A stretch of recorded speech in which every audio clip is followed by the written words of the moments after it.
Can we have Ray Winston? No, my voice won't take it. Okay. Bodega, Part Cuatro. No, we'll do it normally. Oh, come on. Bodega, Part Cuatro. Clouds of exhaust fumes, the stench of synth oil mixed with coolant, and the musky funk of 1,000 space dock engineers. Bodega choked back the aroma of the Barakian Cuatro hub from high up on a gantry. His Gretham shuttle was parked on the roof. Its chameleon stealth field and some fancy flying had made it past the security screens. He rested one hand on his lasgun and the other on his groin, which was itching like hell.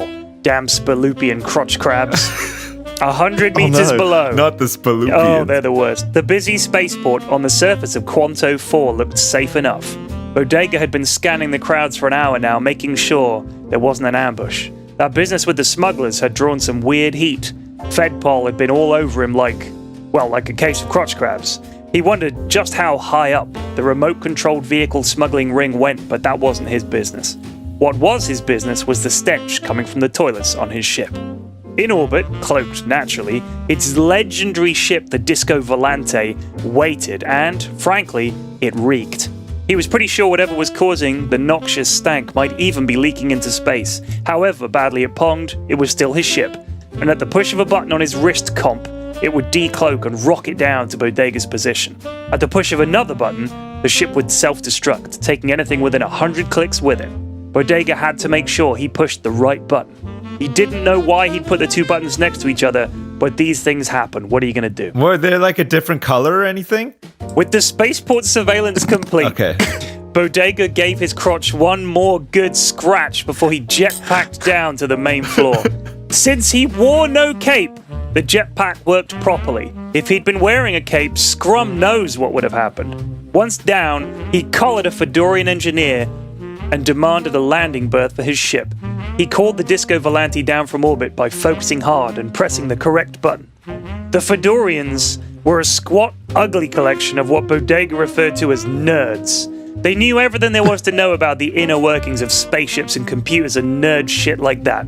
Loathsome as they were, Bodega had no choice. He'd studied grown-up things like how to tear a man's throat out and how to field strip a Vitarian squirm beam battle pack, so not useful when it came to fixing a busted mega toilet. The crapper needs some work. Got a stink coming off it worse than, Bodega began to explain before the Fedorian interrupted. Its nasal voice cut through Bodega like a lasgun through a pack of nerds. Before we even get to the toilets, I really have to question your decision to have only one access door to this vessel. You really should have three. To not even have two is pretty terrible. This thing is already a death trap, and the controls are on the wrong side of the door. They should be on the right, and your gangplank is off angle by about 3 degrees. Bodega grimaced. Fucking nerds, he thought. They entered the ship. I don't smell anything wrong here, said the Fedorian. It stinks. The toilet. It's broken. Trust me, said Bodega. It really doesn't. It really doesn't, but okay, said the Fedorian, and he made for the toilets. As he entered the main deck of the Disco Volante, he recoiled in horror, pawing at the vid panels and peering into access shafts. Smell it now? Asked Bodega, grinning. No, it's your setup. My God, you have so many things wrong here. Why is your stealth field not firmware upgraded? Look at this wiring. It's like you don't even care. I have no idea why you would get a ship this expensive if you don't even know how to rig the squig indexer correctly. You must be losing like 1.5% more fuel every time you deorbit. The Fedorian was actually sniggering. He was standing there aboard the legendary Disco Volante and laughing at it. At Bodega. Bodega's face hardened. Are you shitting on my ship? He asked, giving the Fedorian one last chance to climb down from the precipice of a really bad time. The ship is a good one, but it's the owner. My groggle, you have absolutely no idea what you're doing here, do you? This thing is suboptimal. It actually makes me want to put my head in my hands and maybe make a big post about it in the Fedorian engineering forums.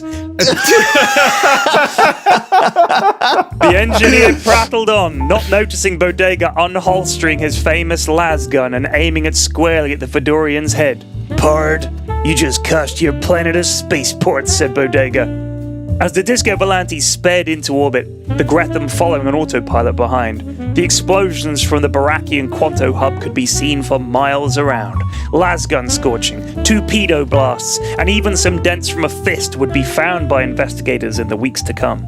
Bodega found the fault with the toilet anyway. He'd been drunk on bum pincher ale and had just forgotten to flush away a particularly unpleasant crap from the previous night.